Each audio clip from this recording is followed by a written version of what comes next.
Hi, I'm Mark. Hi, I'm Erica. Hey, my name is Blake. Hi, my name's Josh. Hey, my name's Chris. Hi, my name is Kristen Smith. And this is not our story, this is our story, King's House.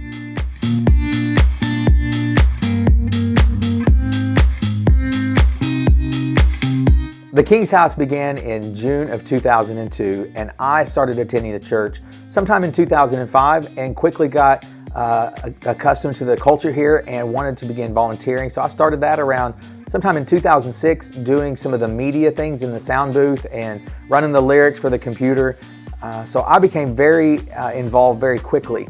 On December 31st, 2008 is when our building caught fire downtown, and at that point we began moving all of our church services out to the Expo Center, where we began setting up and tearing down every single weekend for almost 4 years. But then in 2012 is when we actually moved into this new facility that we're in today. We didn't know exactly how to serve, where to serve, or what exactly that looked like. We just tried to jump in and help whenever we could, whether it was just stacking chairs or set up, tear down, things like that. And I believe that we really started to volunteer really in 2010.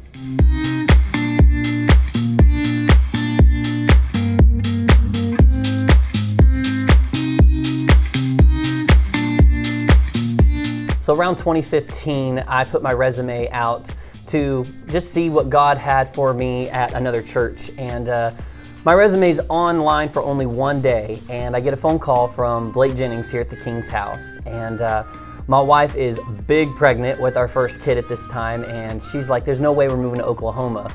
But we went and we visited. It was Mother's Day of 2015, and we left knowing that God was calling us here. And I could go through a whole nother story to tell you how specifically God called my family here.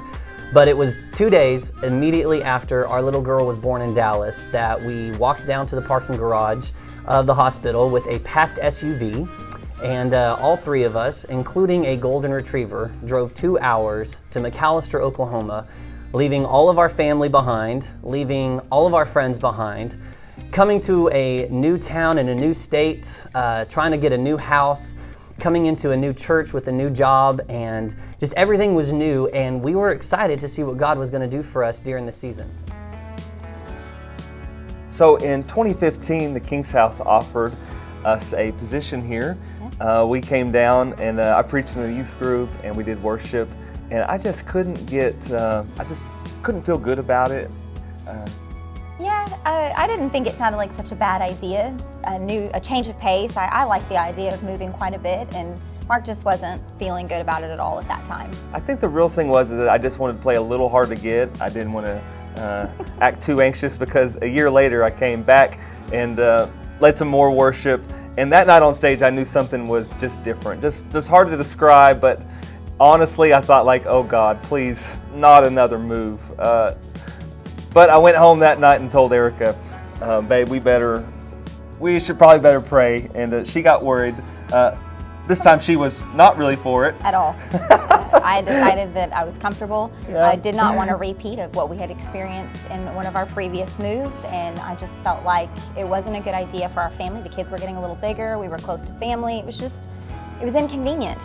Yeah, but we prayed for a few months, and the Lord met us in some really beautiful ways. Yeah, He did. And we knew beyond a shadow of a doubt that we were supposed to come to the King's House. So we moved here in May of 2016 as the youth pastor and the worship pastor, and just instantly fell in love with this place and fell in love with these people. Yeah. And honestly, we've never had relationships like what we have had. Oh no, for sure. We've managed to actually have genuine relationships at this point, and it was so refreshing, because we really haven't had quite that before.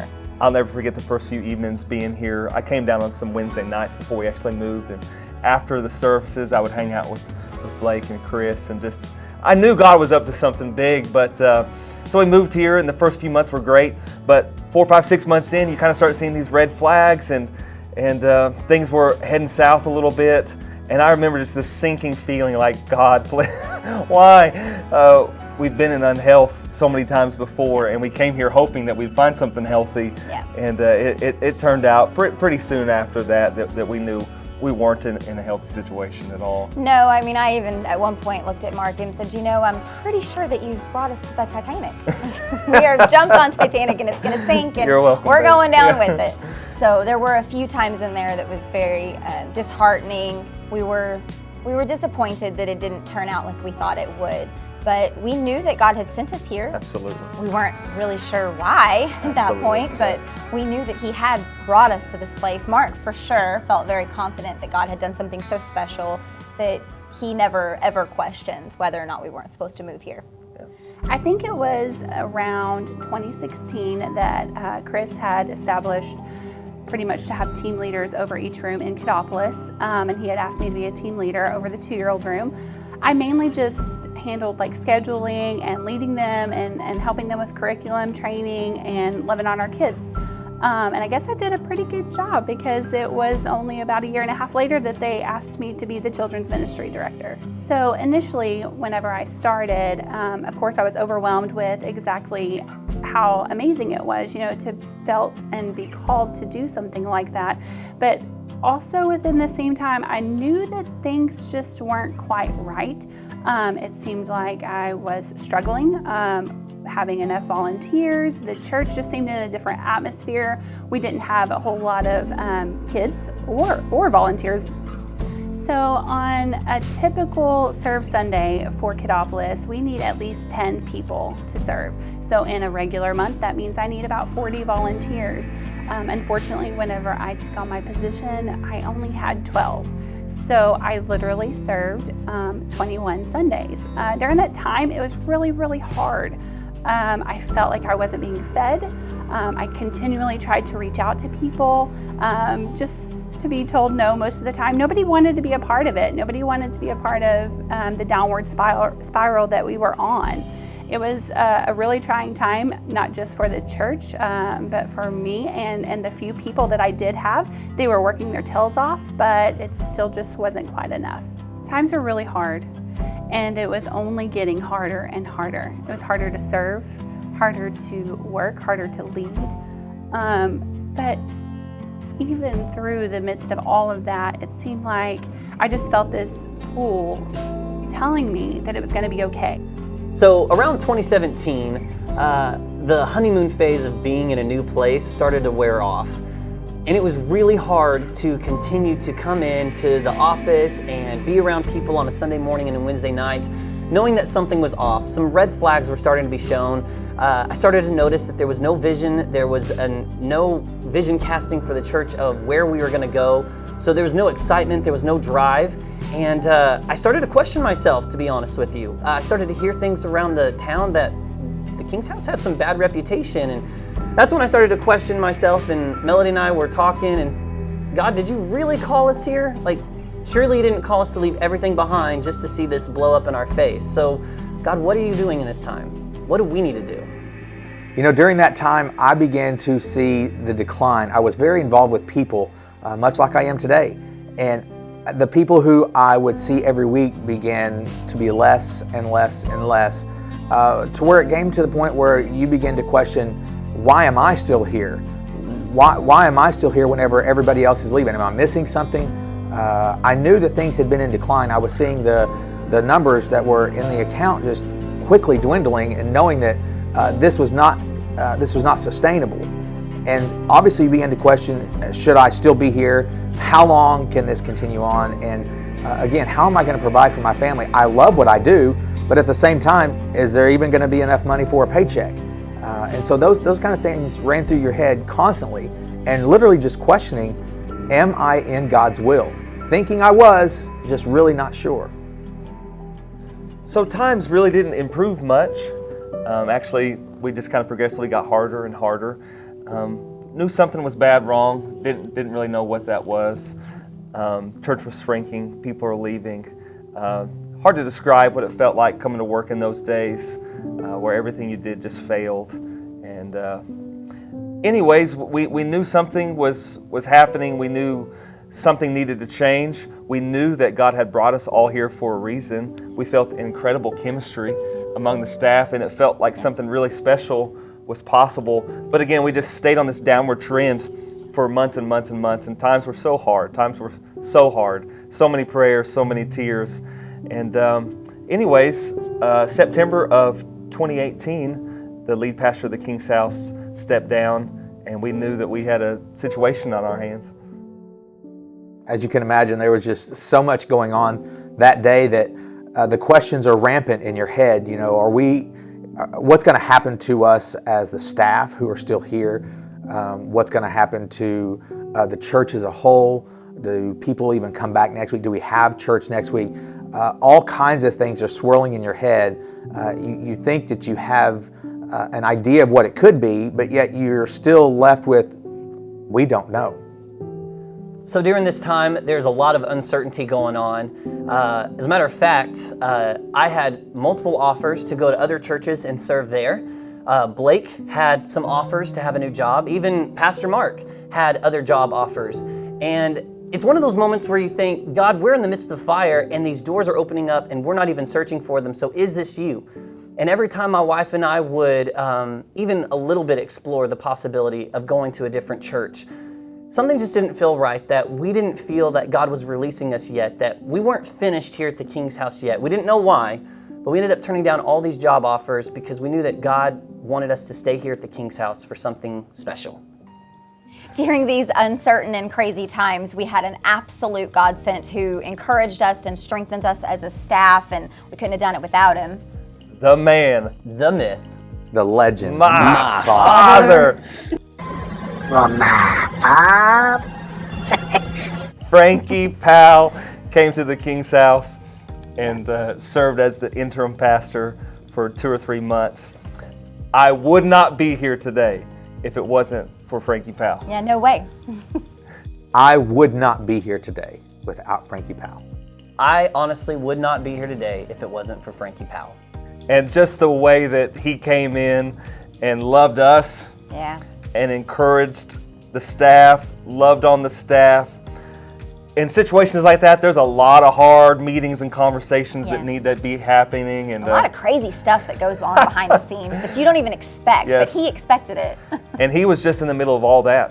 Yeah. And man, he jumped in feet first into an absolute mess. And I just can't say enough how thankful and blessed I am to have Frankie Powell in our lives. Yeah, yeah. We're so grateful. So Pastor Frankie was here for just 2 or 3 Sundays. Yeah. And he had a prior commitment to be in Indonesia for 5 weeks. And I'm not going to be bashful about it. I wanted to be the pastor of the King's House. Yeah. I mean, I don't know why I believed that we could do it, but I knew we could do it.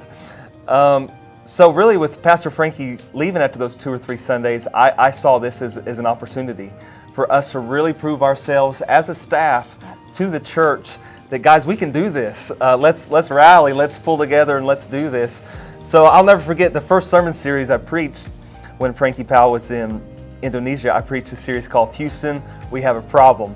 And man, I'm just trying to put my best foot forward, and I'm going for it. I don't know what else to do, just go for it. So I had this bright idea. I'm going to bring a car on stage. So I talked to my good friend Jared Weeks. He has a souped up, awesome green hot rod, and we brought it up. We had it hiding behind stage, and I'm going to drive it out as a sermon illustration. It's going to be awesome. Well, I'm trying to be responsible, and again, I'm crossing my T's, I'm dotting all my I's. I come up on a Saturday morning just to see, like, is the car going to start properly? How long does it need to warm up? Now, Jared had told me that the pipes on the outsides of the car, the exhaust, get extremely hot. Jared, of course, man, no problem, no worries. I got you, man. So I parted the curtains to start the car up. What I didn't pay attention to was that the curtains were touching the exhaust.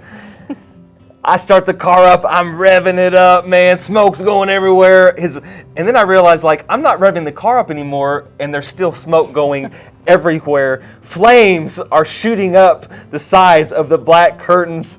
Oh, man, I freak out completely. Yeah. Houston, we have a problem. Get the Almost fire burned put the out. church Almost burned the church down before I ever even preached the first Sunday. Those curtains melted and dried all over Jared's beautiful hot rod. Yeah. One of the hardest phone calls I ever had to make.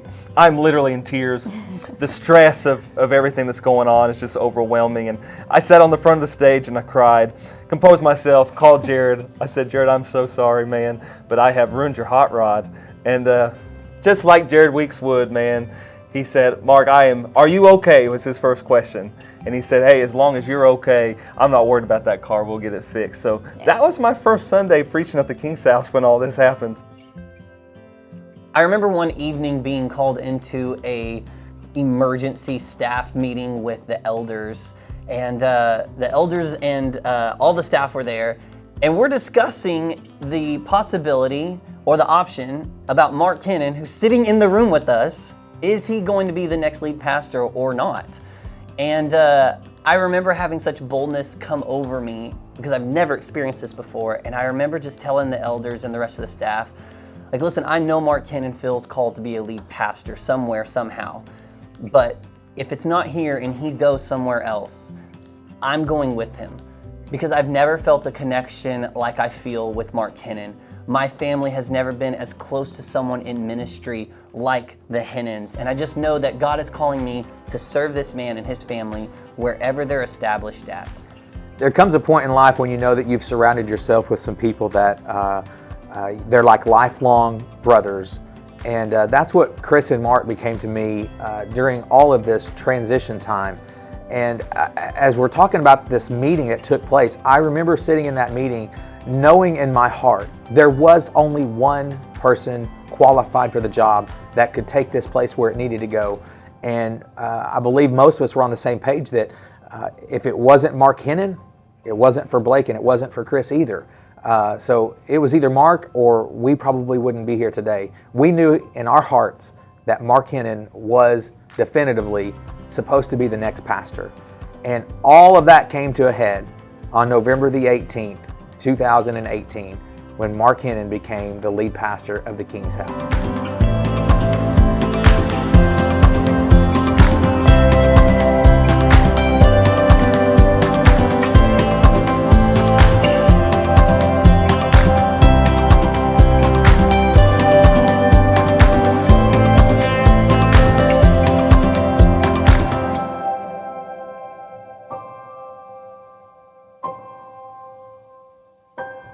So yeah, we were really excited. We are now the pastors of the King's House, and it's great, and we're standing on the stage and the lights are on and our families are standing beside us and my two children are standing in front of me, and this huge, enormous responsibility and weight starts to really settle in.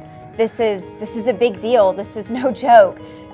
Your children are now pastors' kids. You are now the pastor's wife of a church that it's pretty big. I mean, I knew we were going to become pastors, but I thought maybe we'd start off really small in some like dinky little middle of nowhere, country church, and here we are. I was on cloud nine that first Sunday. I was just one of the greatest days of my life, November 18th, 2018. But I remember waking up the next day, Monday morning, and the adrenaline had kind of worn off a little bit, and reality started setting in, and the reality is that we were down to 160 people. We were losing $25,000 to $30,000 a month, and we had a $2.4 million debt hanging over us. So it didn't take long for the new to wear off. People were trying to buy the church. We hadn't paid a mortgage in 5 or 6 months. I mean, it was a full-blown situation. So now we had gone from being on the Titanic to actually driving the Titanic. That's essentially what it was like. So needless to say, I'm praying, and I'm praying hard, obviously. I only had one instruction from the Lord: Mark, get healthy.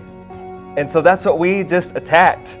Anywhere and any way that we saw unhealth, we started addressing it, from the church bylaws to obviously our finances, we started getting healthy, recruiting volunteers, prioritizing different things.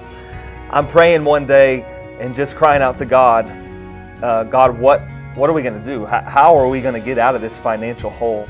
And the Lord spoke to me so clearly that day. He said, Mark, you're going to give your way out of this hole. I said, God, that doesn't really make sense. You don't gain money by giving money away. I mean, I'm not a finance guru, but that doesn't make sense at all. But the instruction was so clear: give your way out of this hole. So what we did, we took a special offering. I think it was $15,000 almost. We gave every penny of it away to different churches in town, to different ministries. I mean, it made no sense, but we were just being obedient to what God said. January of 2019, I met with the elders, and I said, there's no way that I can ask people in this church to tithe if we, as a church, aren't tithing. That's so hypocritical. God can't honor that. So again, we didn't have money to tithe at all, but in January of 2019, we decided 10% of every penny that comes in, we're going to tithe. And lo and behold, in February, our finances from February 2018 to February 2019 had doubled. Yep. February 2019, God said, okay, it's time for you to start supporting global missions. So we took another step of faith. We started supporting global missions. In March of 2019, compared to March of 2018, our finances had tripled. So, man, my faith was building. Yeah. And I knew that God was in the middle of it. As much as it didn't make sense, we didn't have any other choice. We had to be obedient. We had to trust God, and we had to just keep plowing forward. Well, give back to God what was God's. Absolutely. That's what we did. Absolutely. Around this time, still seeing all the names and the numbers of everything going on at this place, I began to see this incredible shift that began to take place, not only in the people and the numbers, but the culture was a major shift around this place.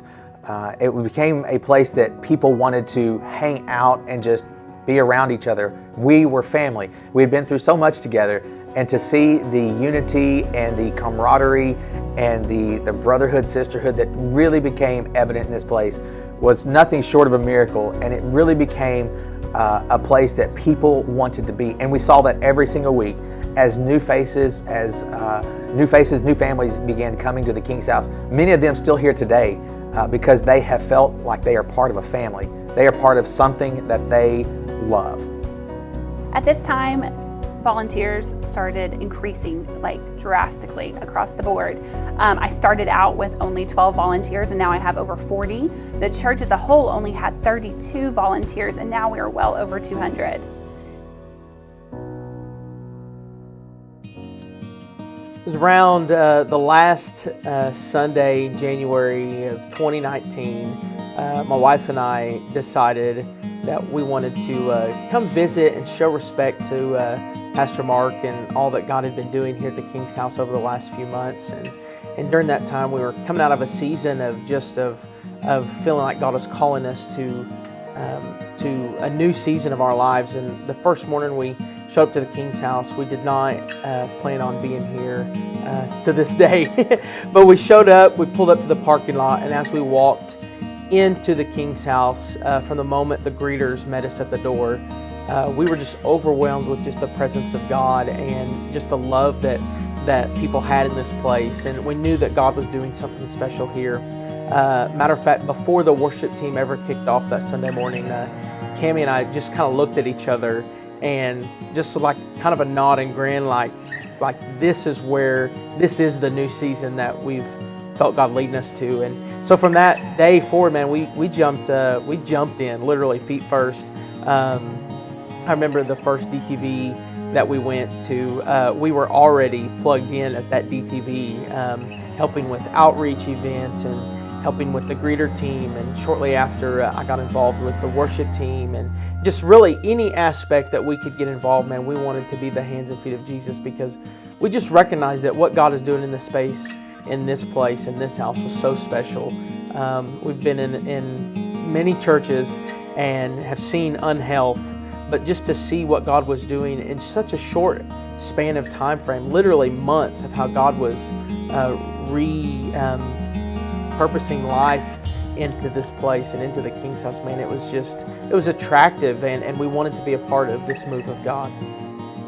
Mark and I had always talked and dreamed about what a healthy church would look like, and we spent so many hours discussing, well, what if we went to a church that actually loved everybody that walked in the door equally? What if we went to a church that did this? And we believed that there was a capability, a possibility of having a healthy church that really loved God and loved people and actually did something for the community and the world, all of it in one.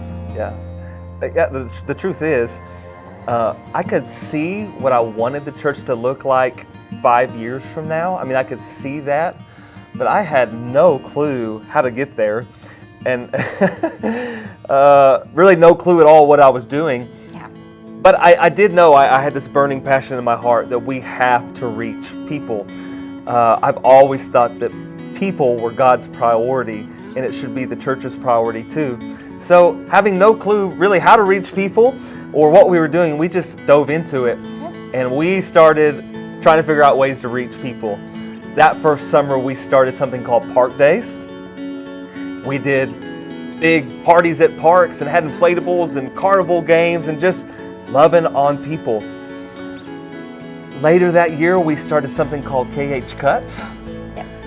Free back to school haircuts. We got all these different barbers from town to come in and just love on this community and give haircuts. And I think it was that same year where we did something really crazy called Christmas at the King's House. Yeah, I think so.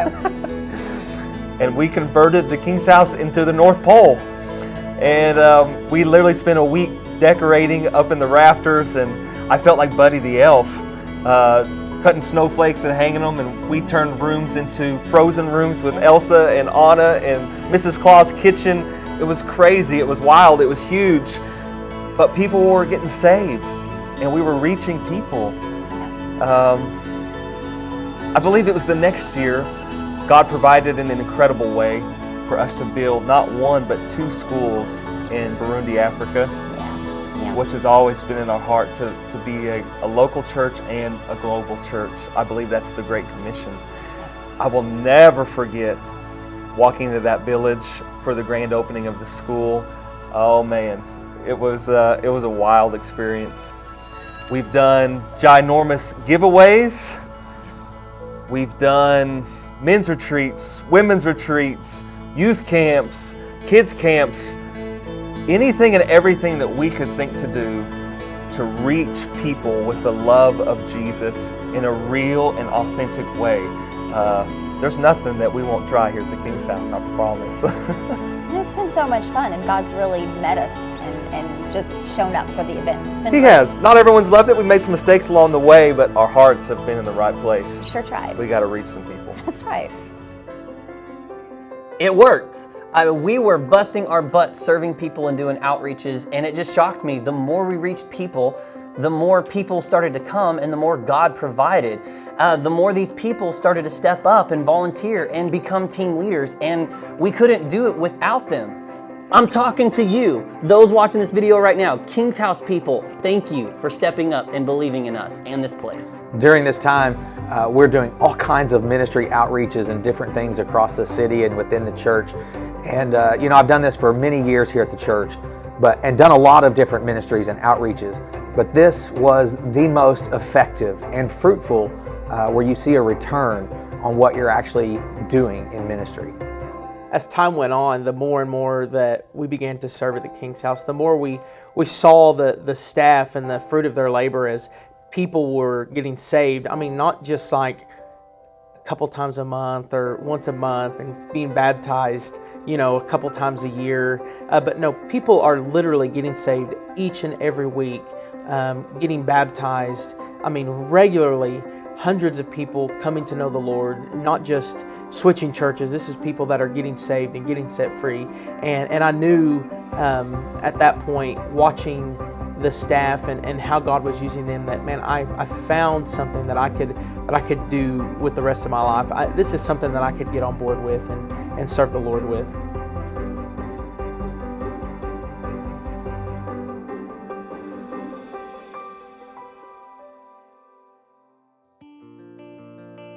So we're having a ton of fun. Yeah. And God is just so good and so faithful. And we're reaching people. The church is getting healthy. But there is always just this ceiling. We're doing all this outreach on just this tiny little shoestring budget. We've come up with some creative ways to pay for some of these outreaches. Yep. But there's always just been this heaviness and this, just you feel like there's this ceiling, there's this weight that you carry, because there's always this $2 million debt hanging over you. And it didn't really matter how many people we reached or how much outreach had gone on. Every month, those mortgage payments rolled in. And it's just such a hard place to find yourself in, where you know God's calling you to dream big dreams, God-sized dreams.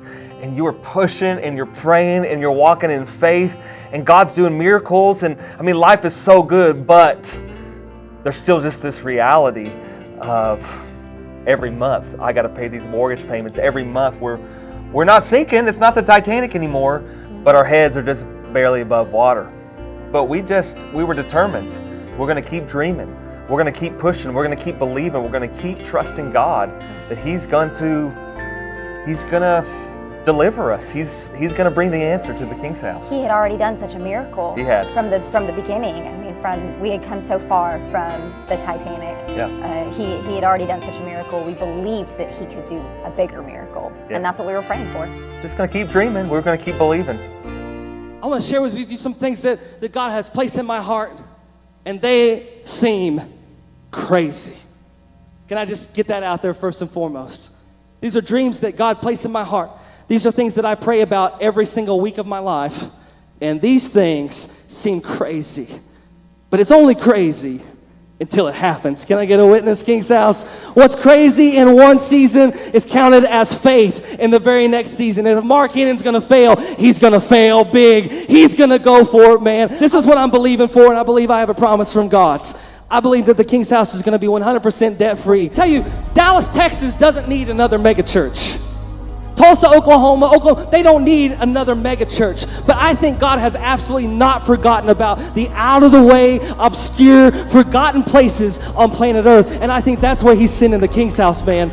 I want you to know, we are going to have campus after campus after campus after campus after campus in all the cities that nobody else wanted to go to, and all the places that everybody else had written off. And I think in those little bitty places with those little congregations that everyone else has given up on and forgotten about, I think God can do big things in little bitty places, man. I believe that the King's House is going back to the Expo Center. I believe that we're going to hold conferences, that this facility will not fit. Listen, we're going to have a Bible training center. We're going to have an internship, that this facility will not fit, but this facility will. We will use this facility all throughout the week, and we're going to see the nations of the world come to McAlester, Oklahoma, and we're going to see culture shifted and changed.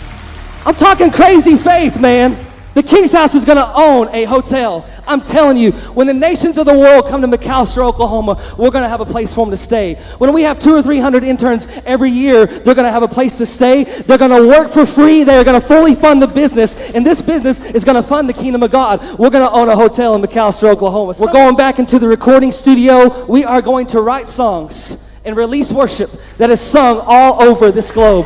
I'm telling you right here, the King's House.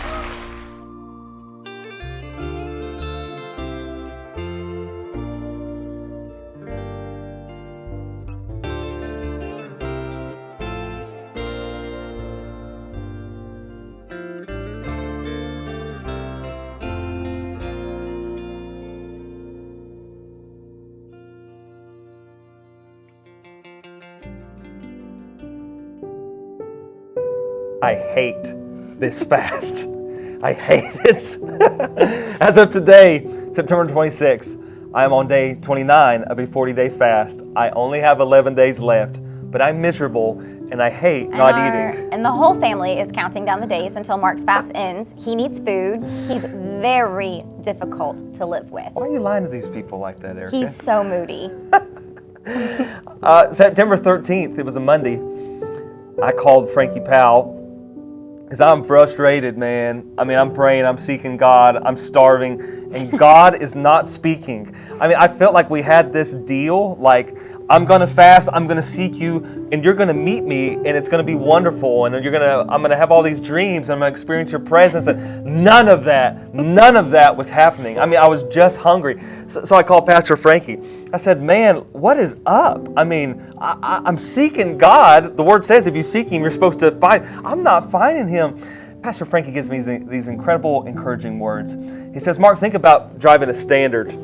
He said, in order to shift gears, you got to get that truck throttled all the way up, and then you push the clutch in. And when you push the clutch in, there's that pause as you shift gears. But then when you shift gears, it propels you. You speed up. Your momentum increases.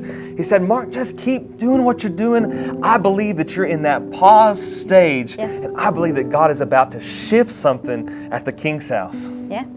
So I did. I said, okay, baby, I'm going to keep praying. I'm going to keep believing. God's about to do something at the King's house. When Pastor Mark told me this, it just really clicked with me too. During this fast and during this time of prayer, it really felt that's exactly the most perfect way to put it, that we are in a season of shifting. And we just have to do the last thing God told us to do and continue to pray and believe that God is going to come through for us somewhere, somehow. So I'm fasting. We're praying. We're believing God. Yes. We're dreaming big dreams. We're trying to. But sometimes it is so hard to be excited and to dream big dreams when you still have this debt, this one right here at the bottom of your screen, $1,529,528.28. Sometimes it's hard to dream big dreams when you're still carrying that weight. But sometimes, King's House, God does the most incredible things at some of the most unexpected times.